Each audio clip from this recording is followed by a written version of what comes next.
Mereka memiliki ekor sekitar 5 hingga 10 cm. Uniknya, mereka harus membuat lubang di lantai rumah untuk tempat ekor.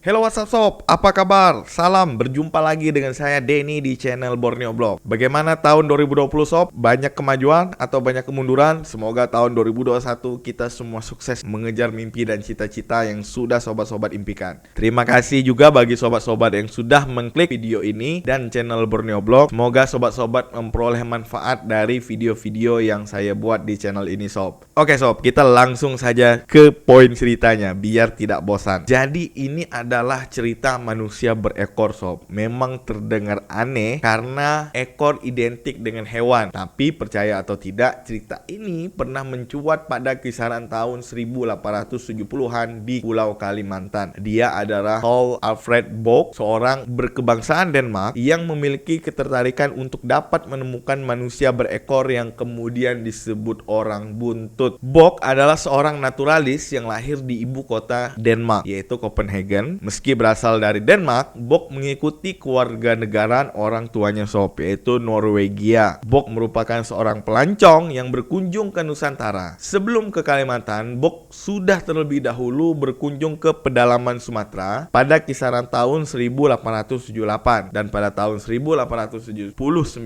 barulah ia berkunjung ke Kalimantan, tepatnya ke Kalimantan Timur dan Kalimantan Selatan. Saat ke Kalimantan, umur Bock saat itu baru berumur 30 tahun. Penjelajahan di Kalimantan merupakan misi Bock yang merupakan titah dari Gubernur Jenderal Johan van Lensburg. Bock kerap menjelajah dan melaporkan peradaban suku Dayak di Kalimantan serta mengumpulkan spesimen alam untuk beberapa museum di Belanda. Ketika malam tiba, Bock dan Sultan Haji Muhammad Sulaiman yang merupakan Sultan Kerajaan Kutai saat itu berbincang tentang keberadaan ras manusia berekor yang katanya menghuni pemukiman Kesultanan Pasir dan Sungai Taweh. Cerita ini bermula ketika seorang abdi kepercayaan Sultan berkata kepada Bock, Sultan dan Pangeran bahwa ia pernah melihat sosok manusia berekor di pemukiman Kesultanan Pasir dan tepi Sungai Taweh. Sang abdi mampu melukiskan sosok manusia berekor dengan kata-kata. Kepala suku mereka, ujarnya, berpenampilan sangat luar biasa, berambut putih dan bermata putih. Mereka memiliki ekor sekitar 5 hingga 10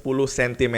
Uniknya, mereka harus membuat lubang di lantai rumah untuk tempat ekor sehingga mereka dapat duduk secara nyaman. Sultan tentu saja takjub mendengar cerita sang abdinya Sob. Karena hal ini, abdi tersebut diberangkatkan bersama sepucuk surat untuk Sultan Pasir agar mengirim sepasang manusia berekor. Meski demikian, Bock sempat melakukan cerita orang berekor di pedalaman Kalimantan. Bock menjanjikan 500 gulden, kurang lebih 4 jutaan rupiah kalau kita konversikan dengan duit sekarang Sob, apabila berhasil membawa sepasang manusia langka itu. Gulden adalah mata uang Belanda yang digunakan sejak abad 17 hingga tahun 2002. Namun sekarang sudah berganti menjadi euro. Selang waktu berlalu, belum ada balasan apapun dari Sultan Pasir. Suatu hari Bock melanjutkan perjalanan dari Tenggarong ke Banjarmasin dan bertemu sang abdi. Wajah sang abdi terlihat kecewa karena tidak berhasil membawa ras berekor seperti yang diharapkan Bock saat itu. Jadi kecewa dengan hasil yang pertama, surat kedua pun dikirim lagi dengan tujuan yang tetap sama. Sebulan berlalu, namun juga belum ada balasan dari Sultan Pasir. Tiba-tiba saja Sultan Pasir marah besar terhadap permohonan yang ada pada surat yang dikirim tersebut. Kenapa? Ternyata ada kesalahpahaman Sob. Orang bontot merupakan sebutan untuk mengawal pribadi dari Sultan Pasir. Pantas saja Sultan marah besar dan mengusir abdi yang waktu itu memberikan surat permohonan pertama kali. Akibatnya Sultan Pasir mengancam memberikan perlawanan kepada Sultan Kutai gara-gara hal ini Sob. Sultan berkata, jika Sultan Kutai menginginkan orang bontot saya, biarkan dia ambil sendiri dari saya. Wah, marah Sob. Meski demikian, sang abdi tetap bersikukuh hingga bersumpah, demi Allah, saya pernah melihat orang bontot beberapa waktu silam dan saya berbicara kepada mereka, tetapi saya tidak bisa melihat mereka saat ini, ujar sang abdi. Karena hal ini, Bock berhenti berusaha mencari keberadaan orang berekor di pedalaman Kalimantan. Bock kemudian menyimpulkan bahwa orang bontot itu adalah sebutan kepada pengawal Kesultanan Pasir. Cerita ini terdokumentasi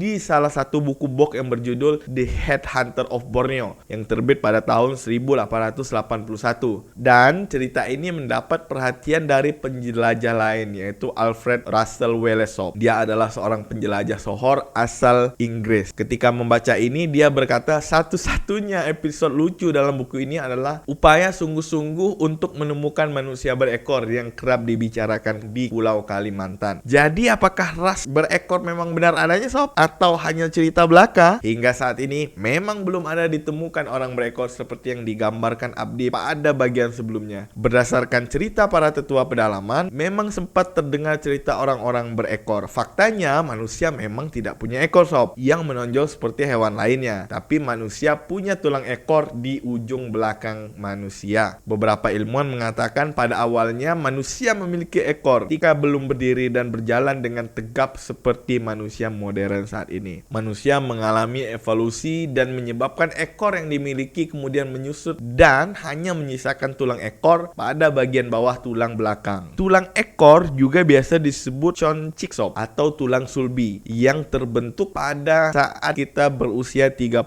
hari di dalam kandungan. Berbeda dengan ekor hewan, tubuh kita menyerap kembali struktur mirip ekor yang ada di tubuh saat dalam kandungan, sehingga yang tersisa hanya tulang ekor di dalam tubuh saja. Jadi bagaimana pendapat sobat semua? Percaya atau tidak dengan cerita ini? Jadi kalau sobat memiliki atau pernah mendengar cerita ini tentang ras manusia berekor, silahkan sob komentar di bawah. Siapa tahu sobat-sobat ceritanya lebih update dari saya. Oke sob, rasanya kita sudah sampai di akhir cerita ras manusia berekor dari Kalimantan. Terima kasih bagi sobat-sobat yang sudah menonton video ini sampai akhir, setia mendengar cerita saya. Mudah-mudahan sobat memperoleh manfaat dari cerita-cerita yang saya sampaikan di channel Borneo Blog ini. Jangan lupa bagi sobat-sobat yang belum subscribe, tekan tombol subscribe, tekan tombol lonceng juga sob. Kalau perlu like, kalau perlu share, kalau perlu juga komen agar channel ini berkembang ke depan. Oke sob, demikian cerita saya. Sampai jumpa di video berikutnya.